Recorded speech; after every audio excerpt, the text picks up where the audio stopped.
a criminalidade, de fato, vem crescendo, vem não crescendo. As raízes são tantas, né? São tantas. Querem debitar isso ao judiciário, mas não tem razão.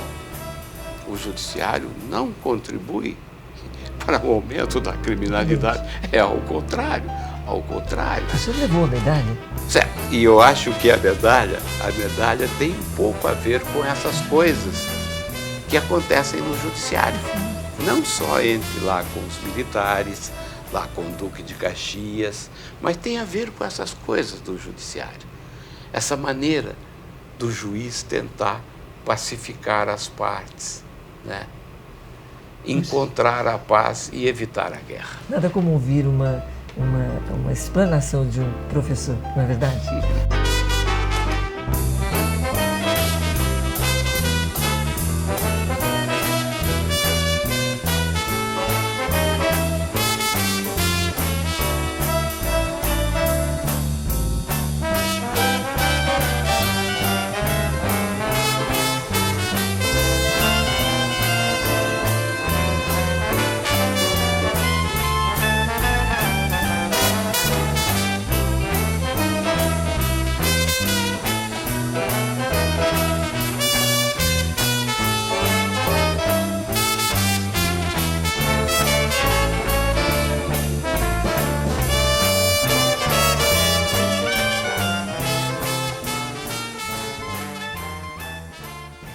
É uma satisfação ter conosco hoje aqui o ministro do Superior Tribunal de Justiça, Nilson Naves, presidente da Corte no período de 2004 a 2006, nascido em Lavras, Minas Gerais. Pois é, ministro, nós recebemos mais um mineiro no programa e com muita satisfação, como eu já disse.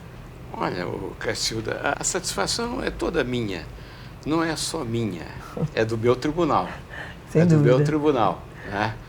De fato, nasci em Minas, na cidade de Lavras, uma cidade das mais interessantes. Foi conhecida e ainda é conhecida como a cidade das escolas e dos IPs. Maravilha. Então, a satisfação é do Tribunal, do Superior Tribunal, em ter um dos seus membros entrevistados. Vamos começar filosofando. O senhor acredita que hoje há uma tendência, tanto no Poder Legislativo quanto no Poder Judiciário, para a prática do laxismo? Olha, eu não acredito que seja assim. Não acredito que seja assim. O Legislativo faz as leis. Cabe a nós aplicá-las, dar a elas a interpretação, e nós procuramos dar à lei a melhor das interpretações. Muitas vezes nós somos mal compreendidos porque favorecemos alguém. Mas se há o favorecimento, isso decorre da aplicação da lei. Sim. Não se trata aqui de favorecer a ninguém, mas sim aplicar a lei e na melhor das suas acepções, na melhor das suas compreensões. Sim. O sistema online sobre os crimes praticados no Brasil e no exterior funciona bem? Funciona. Eu não sei se vem funcionando tão bem ou como deveria, quanto era o nosso objetivo. Sim. Eu acho o nosso objetivo, né? Mas vem dando contribuições, sim, vem dando, sim. Ministro, falemos agora um pouco com relação à imprensa e o judiciário. O senhor acha que existe, de fato, aqui no Brasil, a chamada indústria das indenizações, ou o que temos aqui é o inverso disso? E qual é a orientação da Corte nesse sentido? Um dos primeiros casos. Coube a mim a relatoria dele aqui no Superior Tribunal. Era um pedido de indenização de alguém que se sentia caluniado, difamado, injuriado por um jornal no Rio de Janeiro. Fora fixada, arbitrada uma indenização que a nós pareceu uma indenização enorme. Sim. E nós reduzimos essa indenização.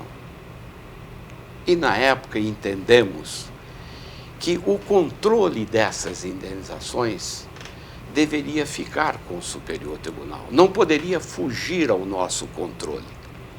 Tá? Os casos se repetiram. Eu mesmo fui relator de outros casos, de outros tantos. Né? Mas esse número cresceu, sim, e se falou de uma indústria de indenizações. Quantitativamente falando, então, não seria qualitativamente falando, no sentido dos valores, mas sim pela quantidade, assim? Sim, sim. E hoje a posição da Corte é marcante nesse ponto, né? É certo que a gente tem que fazer distinções. Há distinções. O tribunal contribuiu muito e vem contribuindo para que não se instale entre nós essa indústria. Há quem invoque o exemplo dos Estados Unidos, mas lá as coisas são diferentes. Então, coisas são diferentes. Nós não podemos comparar as duas situações, né, e nem tomar como exemplo. Agora, o que o senhor acha que conduz a isso, a essa situação, digamos assim? O senhor acha que conduz é o jornalismo investigativo ou o chamado denuncismo? Olha, eu sempre fui um defensor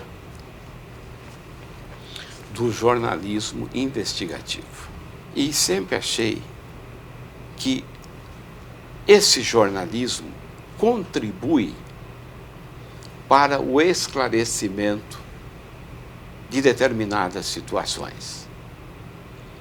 O que não se pode é o jornalismo querer fazer às vezes do judiciário. O que não se pode é o jornalismo querer fazer às vezes do judiciário.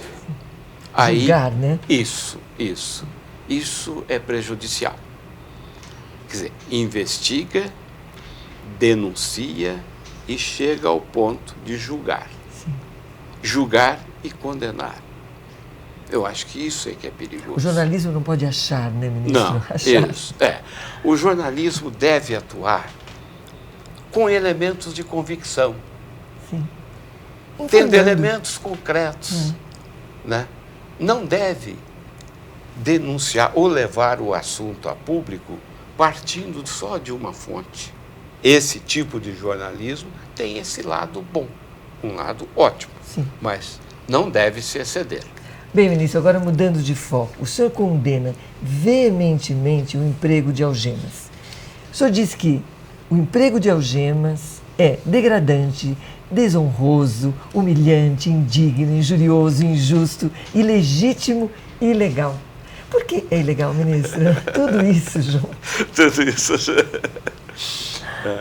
Bom, nós não temos no nosso sistema, né, disposições claras sobre o uso das algemas. Um caso que me causou espécie, né, e isso foi assunto do Brasil todo, o Brasil todo comentou esse assunto, foi o caso Suzane. Sim. Suzane. Né? Eu julgava um habeas corpus e até concedia a ordem, entendendo que a prisão era ilegal. O que aconteceu com a Suzane? A segunda vez que se decretou a prisão dela, ela se apresentou espontaneamente à delegacia de polícia. Lá, ela foi algemada, não só algemada, as algemas foram presas à parede e ela passou uma noite nessa situação. Nesse momento, no julgamento desse habeas corpus, aliás, o Tribunal de São Paulo já havia condenado aquela situação. E eu também, no julgamento aqui, fiz essa condenação, acusando aquela situação. E disse que, de fato, o uso das algemas era injusto, era ilegal, era infamante. Porque eu não consigo entender que, para se prender uma pessoa, as algemas sejam necessárias. eu não consigo entender que para se prender uma pessoa, as algemas sejam necessárias. Podem ser, se a pessoa a ser presa oferecer resistência à prisão. Mas, Se for uma pessoa violenta, sim, agressiva, mas se não for, não se justifica o uso das algemas. mas, ministro, às vezes esperar esse momento ou aguardar esse momento não pode ser fatal. Lembra aquele caso que ocorreu nos Estados Unidos, Sim. em Atlanta? São segundos ali, a coisa acontece. Exato. Ali, eu vi a imagem da televisão, né? Ali me pareceu que houve um pouco de negligência da própria polícia, né? Porque o criminoso, ele sem as algemas, se apoderou da arma, Sim, do policial. Agora, tudo indicava que se tratava de portador de agressão. sim. No mínimo violento, assim, já, de natureza, né? Violento. Né? Então, tratando-se de pessoas assim, o uso das algemas é justificado, O uso é necessário, é né? necessário. Mas a gente não pode transformar isso, né, de um modo geral, né, para ter aplicação a todos os casos. Isso não. Mas eu achei engraçado a sua definição, porque o senhor não é contra, o senhor é radicalmente contra. Bem, ministro, nós vamos interromper alguns instantes a nossa conversa e já voltamos para continuar no segundo bloco, tá bem? Tá bom. Até daqui a pouco.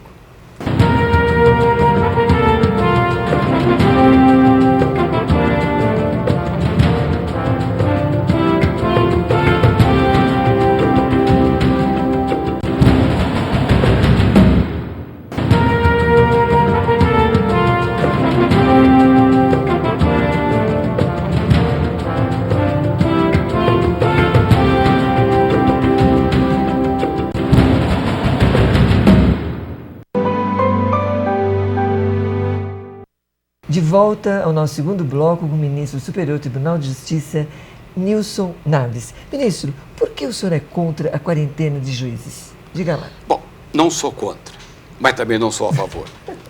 Então por que o senhor está no caminho do meio?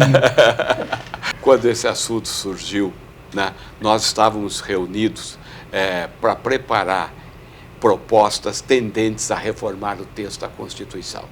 Então foi dito, olha, vem aí uma emenda estabelecendo a quarentena. Eu disse, olha, mas a quarentena para o judiciário e para o executivo.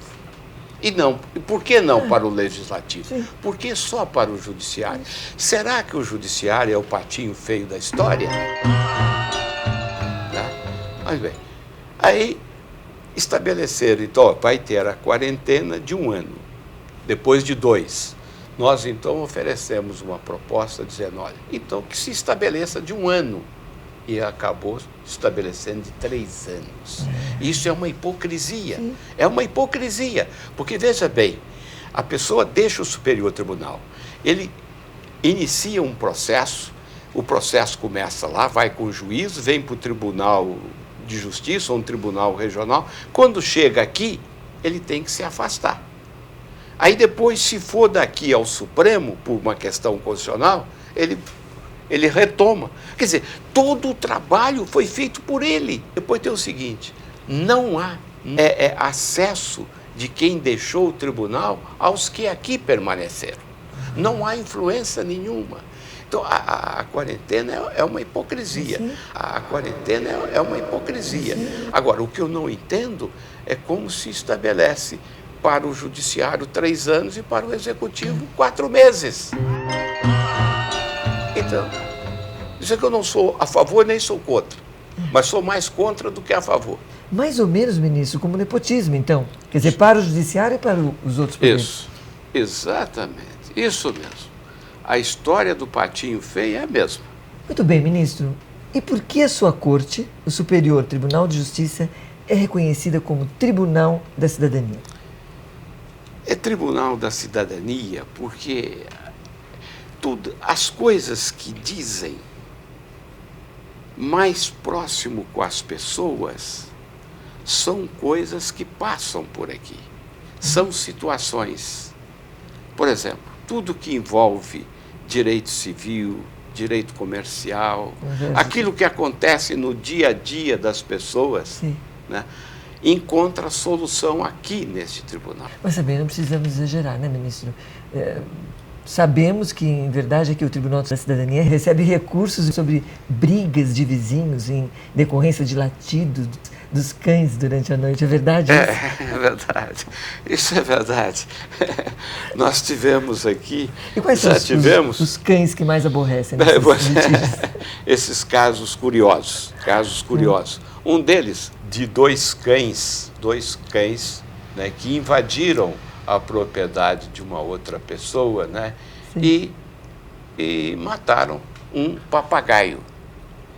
Olha. E isso deu um processo. E caiu no Superior Tribunal porque uma dessas pessoas, uma das duas pessoas, tinha foro por prerrogativa de função. Nossa! E o processo veio cá. Mas, bom, eles tiveram sorte, quer dizer, em parte, né, digamos, porque se o papagaio tivesse sobrevivido, certamente ele teria contado quem teria sido o criminoso. Isso, envolvia uma ação de indenização. Olha. E envolvia também, já que houve um entrevero entre os dois, uma ação penal. Era uma ação penal e uma ação de indenização. Ministro, todos concordamos, é o Tribunal da Cidadania, de fato. Mas agora, o senhor é diretor-geral da Escola Nacional de Formação e Aperfeiçoamento de Magistrados, recém-eleito, não é? O que o senhor pretende trazer de novo para a formação do juiz? Ou seja, o que está faltando, ministro? Olha, a escola, né, a Escola Nacional, sempre esteve nas nossas imaginações, nas nossas ideias, né? E a nossa ideia era a criação da escola e ela funcionaria junto ao Superior Tribunal. Tornou-se realidade recentemente com a emenda constitucional 45. Né? Vamos instalá-la agora no mês de abril. Né? E procuramos com a escola tem vários objetivos. Eu acho que foi uma ótima criação do legislador. Com ela, estaremos à cata de pessoas vocacionadas à magistratura. Muito bem. Pessoas que se dispõem mesmo a exercer a magistratura de corpo e alma. Que tem ideal para ideal, né, de ideal.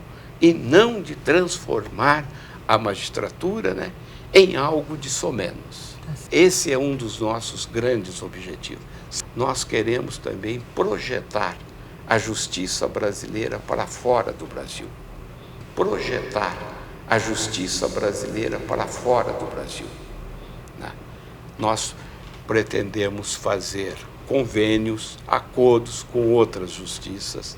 Queremos também apresentar sugestões para melhorar o funcionamento da própria magistratura, o funcionamento da prestação jurisdicional, né? E também aprimorar até o ordenamento jurídico brasileiro. Mas agora, diga lá, ministro, o que é que derruba? Vamos fazer assim um bate-pronto nesse finalzinho do nosso programa, que infelizmente está terminando. O que é que derruba, o que é que desmonta um magistrado firme, envolvido na batalha contra o crime organizado? Diga, o que desmonta? Eu acho que desmonta a incompreensão, a intolerância, as críticas, a má crítica. Isso é que desmonta, né, nessa luta do judiciário, mesmo. Nesse embate. Né? O judiciário nunca foi omisso. Dizem que o judiciário é omisso. Não, o judiciário não é omisso. O judiciário está à volta com braçadas e braçadas de processos. Procura cumprir a sua missão, a sua tarefa. Há juízes que não cumprem essa tarefa como deveriam cumpri-la. Mas essas coisas acontecem também com outros segmentos da sociedade. Toda a sociedade. Todos. Né? Mas nós não podemos jamais acusar o judiciário de E nem- omissão. E nem desistir, né, ministro? Não, você não pode desistir. Isso não. Um santo remédio para as noites mal dormidas. Um bom vinho. Como o senhor diz basta para si mesmo? Olha, eu acho que a gente está sempre num processo de aprendizado. Sempre. Eu acho que eu estou sempre pensando nisso. Né? Eu acho que não basta, eu acho que eu não digo isso. Né? Está sempre procurando alguma coisa. Pois é, o ministro também poeta e sonha. Diz que somos filhos das minas de Guimarães Rosa, Drummond de Andrade, Fernando Sabino. Pois é, saudades dos tempos de Lavras, das suas palmeiras, dos seus ipês, do bondinho, enfim, das ilusões. Como diziam os poetas. E aí, ministro? Pois é, veja bem, né? Minas não é mineira. Não. Minas é inesgotável, né? Minas é inesgotável, né? E eu citei isso no meu discurso de posse aqui no Superior Tribunal, relembrando a minha Lavras. Lá permaneci até os 18 anos. Como disse no início desta entrevista, a cidade conhecida como a cidade das escolas e dos ipês, né? Tenho laços com Lavras e laços firmes com Minas Gerais, né? Lá me graduei, lá me pós-graduei, né?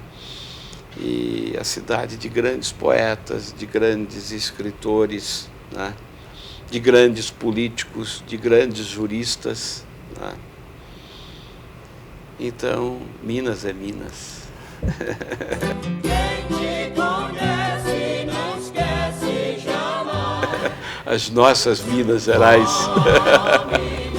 Pois é, ministro, o senhor tem assim, um carisma de professor, de filósofo, de Obrigado. mineiro, Obrigado. não posso deixar de dizer, porque eu admiro, e também de poeta, sabe por quê? O senhor fala com saudade disso tudo. Uhum. E é bom que ainda nós tenhamos pessoas assim. Parabéns, viu, ministro? Muito obrigado. Foi uma muito grande obrigado. honra tê-la aqui. Olha, o prazer foi meu. Como eu disse desde logo, um prazer pessoal e também o prazer do meu tribunal.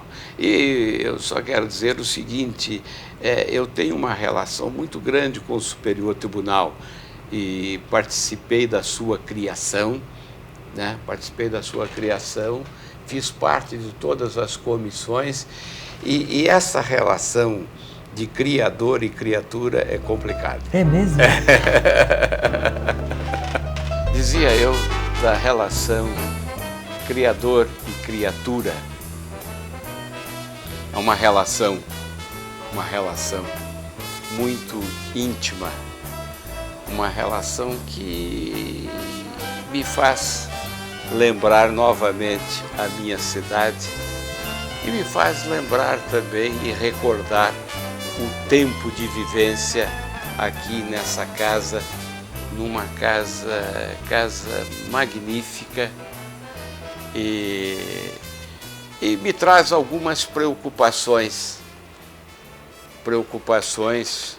como a de que em determinado momento deverei deixá-la.